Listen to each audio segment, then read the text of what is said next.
안녕하세요, 여러분. 지난 시간에 AI가 학습하는 4단계 사이클을 배웠죠. 예측, 활성화, 손실, 최적화, 기억나시죠?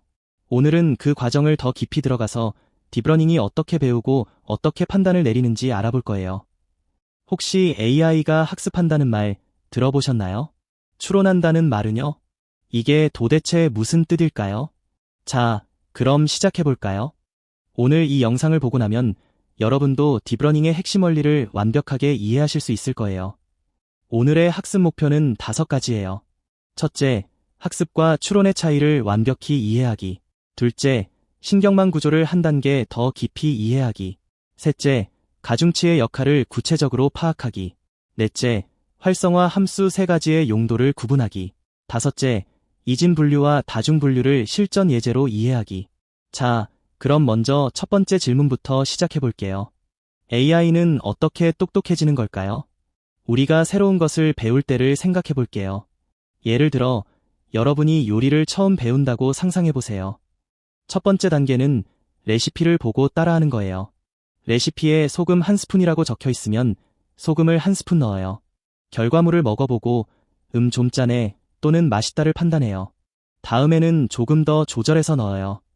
이렇게 시행착오를 반복하면서 실력이 늘어요. 두 번째 단계는 경험이 쌓인 후에요. 재료만 봐도 이건 소금을 조금만 넣어야겠다고 판단할 수 있어요.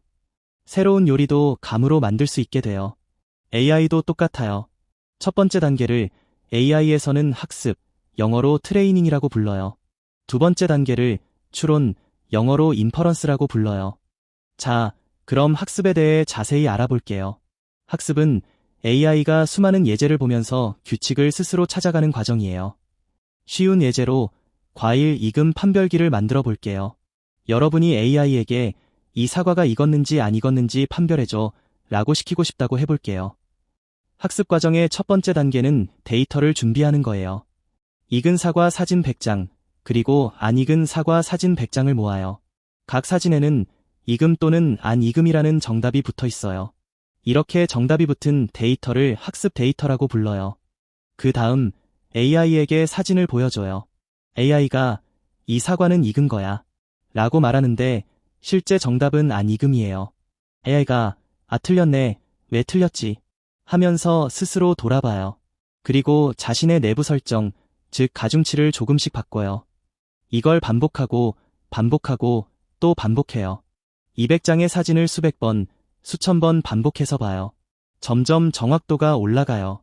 50%에서 70%, 그리고 90%까지요. 자, 이제 추론에 대해 알아볼게요. 추론은 학습이 끝난 AI가 처음 보는 데이터를 보고 판단을 내리는 과정이에요. 학습이 끝난 후 누군가가 AI에게 한 번도 본 적 없는 새 사과 사진을 보여줘요. AI는 이렇게 생각해요. 색깔이 빨간색이네. 표면에 윤기가 있네. 모양도 둥글고 탱탱해 보이네. 그래서 이건 익은 사과야 라고 판단해요. 다른 비유로도 설명해 볼게요. 학습은 의대생이 수천 개의 환자 케이스를 공부하는 거예요. 두통의 발열의 기침이면 독감 가능성이 높다. 이런 패턴을 배워요. 추론은 실제 병원에서 의사가 환자를 진찰하는 거예요. 이 증상은 독감이 의심됩니다. 라고 판단하는 거예요. 학습 때 배운 규칙을 활용해서 처음 보는 것도 판단할 수 있게 된 거예요. 자, 그럼 AI 내부는 어떻게 생겼을까요? 딥러닝의 핵심은 신경망이라는 구조예요. 영어로는 뉴럴 네트워크라고 해요. 우리 뇌와 비슷해요. 우리 뇌에는 약 860억 개의 신경세포, 즉 뉴런이 있어요. 이 뉴런들이 서로 연결되어 정보를 주고받으면서 생각을 해요. 딥러닝의 신경망도 마찬가지예요. 신경망은 3개의 층으로 구성돼 있어요. 첫 번째는 입력층이에요. 데이터가 들어오는 입구예요. 예를 들어 사과 사진의 색깔이나 크기, 형태 같은 정보가 여기로 들어와요. 두 번째는 은닉층이에요. 숨겨진 층이라고도 불러요. 여기서 진짜 생각이 일어나요. 여러 개의 은닉층이 있으면 깊은 학습, 즉 딥러닝이라고 불러요. 세 번째는 출력층이에요. 최종 결과가 나오는 곳이에요. 예를 들어 익음 또는 안 익음 같은 결과가 여기서 나와요. 신경망에서 가장 중요한 것 중 하나가 가중치예요. 영어로는 웨이트라고 해요. 쉬운 비유로 시험 점수 계산을 생각해 보세요. 학교에서 성적을 계산할 때 중간고사는 30%, 기말고사는 40%, 수행평가는 30% 이런 식으로 비중을 두잖아요. 이 30%, 40%, 30%가 바로 가중치예요. 그렇다면 학습이란 뭘까요? 바로 이 가중치를 최적의 값으로 조정해 나가는 과정이에요. 처음에는 가중치가 엉망이에요. 색깔이 90%, 크기가 5%, 질감이 5% 이러면 틀린 판단이 많겠죠. 학습을 하고 나면 가중치가 최적화돼요. 색깔이 40%, 크기가 20%, 질감이 40% 이렇게 되면 정확한 판단을 할 수 있어요. 뉴런이 정보를 다음 층으로 전달할 때 그냥 전달하는 게 아니에요. 활성화 함수를 통해 변환을 해서 전달해요. 영어로는 액티베이션 펑션이라고 해요. 쉬운 비유로 전화 게임을 생각해 보세요. 받은 말을 그대로 전달하면 재미없어요. 하지만 받은 말을 약간 변형해서 전달하면 재미있어지죠. 활성화 함수도 비슷해요. 입력을 받아서 특정 규칙으로 변환해서 다음으로 전달해요. 대표적인 활성화 함수 3가지를 알아볼게요. 첫 번째는 렐루예요. 규칙이 간단해요. 음수는 0으로 바꾸고 양수는 그대로 놔둬요. 가장 많이 사용되는 활성화 함수예요. 두 번째는 시그모이드예요. 모든 값을 0에서 1 사이로 변환해요. 예 또는 아니오를 판단할 때 좋아요. 세 번째는 소프트맥스예요. 여러 값을 확률로 변환하는데 합이 100%가 돼요. 여러 개 중 하나를 고를 때 좋아요. 지금까지 배운 개념을 실제 예제로 확인해 볼게요. 첫 번째 예제는 이진 분류예요. 문제는 이메일이 스팸인지 아닌지 판별하는 거예요. 둘 중 하나를 고르는 거예요. 스팸이냐, 정상이냐. 먼저 학습용 데이터를 준비해요. 정상 메일 5,000개, 그리고 스팸 메일 5,000개를 모아요. 입력 정보로는 8가지 특징을 사용해요. 광고 단어 수, 느낌표 개수, 링크 개수, 발신자 신뢰도, 대문자 비율, 이미지 수, 첨부 파일 유무, 메일 길이, 이렇게요. AI 신경망 구조를 보면요. 입력층에서 8개의 정보를 받아요. 은닉층 하나에 12개의 뉴런이 있고 렐루 활성화 함수를 사용해요. 은닉층 둘에 8개의 뉴런이 있고 역시 렐루를 사용해요. 출력층에는 하나의 뉴런이 있고 시그모이드 함수를 사용해요. 0.7이 나오면 70% 확률로 스팸이라는 뜻이에요. 이게 바로 이진 분류예요. 선택지가 2개이고 출력층 뉴런이 1개예요. 활성화 함수는 시그모이드를 사용해서 결과가 0에서 1 사이의 값으로 나와요. 판단 기준은 0.5예요. 0.5 이상이면 스팸으로, 0.5 미만이면 정상으로 분류해요. 이번에는 다중 분류 예제를 볼게요. 문제는 사진을 보고 개인지, 고양이인지, 토끼인지 맞히는 거예요. 여러 개 중 하나를 고르는 거예요. 개냐, 고양이냐, 토끼냐. 학습용 데이터로 개 사진 1000장, 고양이 사진 1000장, 토끼 사진 1000장을 모아요. 입력 정보로는 4가지 특징을 사용해요. 귀 길이, 귀 모양, 코 크기, 털 길이, 이렇게요. AI 신경망 구조를 보면요. 입력층에서 4개의 정보를 받고 은닉층을 2개 거쳐서 출력층에서 결과가 나와요. 여기서 출력층에는 소프트맥스 함수를 사용해요. 왜냐하면 3가지 선택지 각각의 확률을 부여해야 하거든요. 이게 바로 다중 분류예요. 선택지가 3개 이상이고 출력층 뉴런이 분류 개수만큼 있어요. 소프트맥스 함수를 사용해서 모든 확률의 합이 100%가 돼요. 예를 들어 개가 80%, 고양이가 15%, 토끼가 5% 이렇게 나와요. 가장 높은 확률인 개로 분류하는 거예요. 자, 이제 학습이 어떻게 진행되는지 더 자세히 볼게요. 학습은 4단계로 이루어져요. 첫 번째 단계는 순전파예요. 영어로 포워드 프로파게이션이라고 해요. 입력 데이터가 신경망을 통과하면서 예측값이 나와요.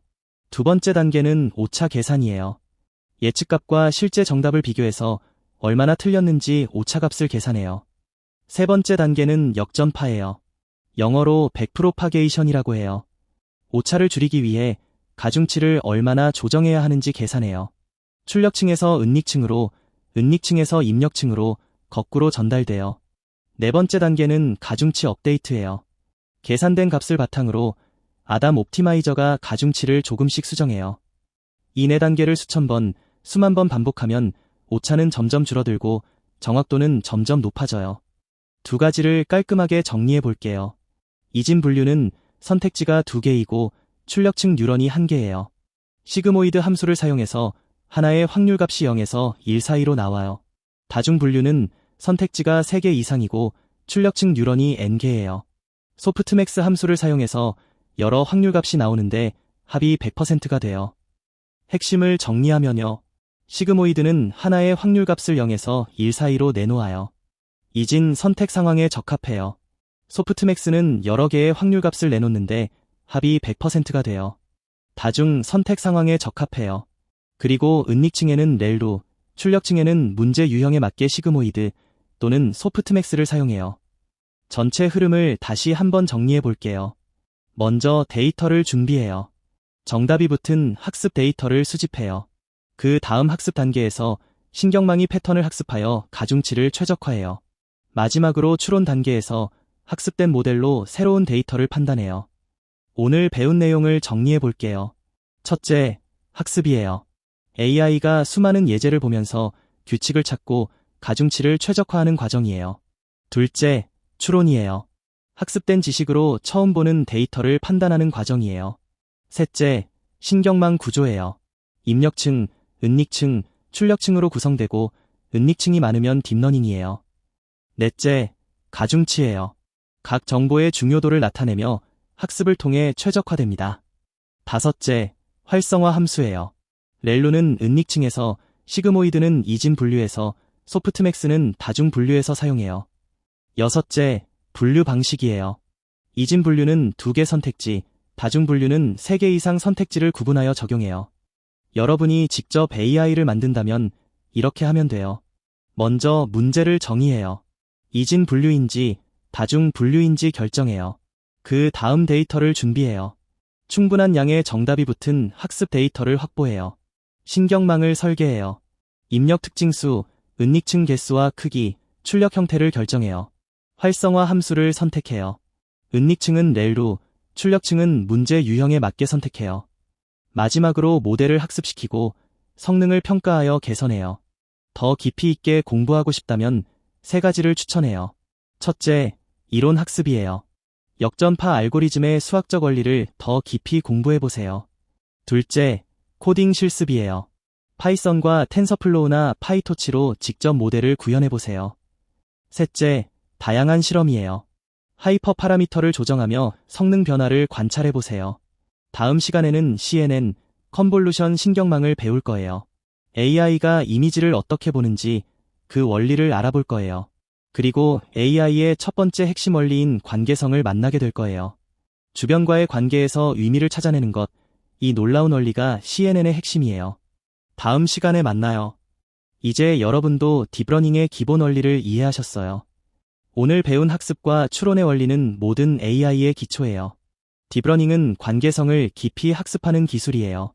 다음 시간부터는 이 관계성이 실제로 어떻게 작동하는지 CNN을 통해 확인해 볼 거예요.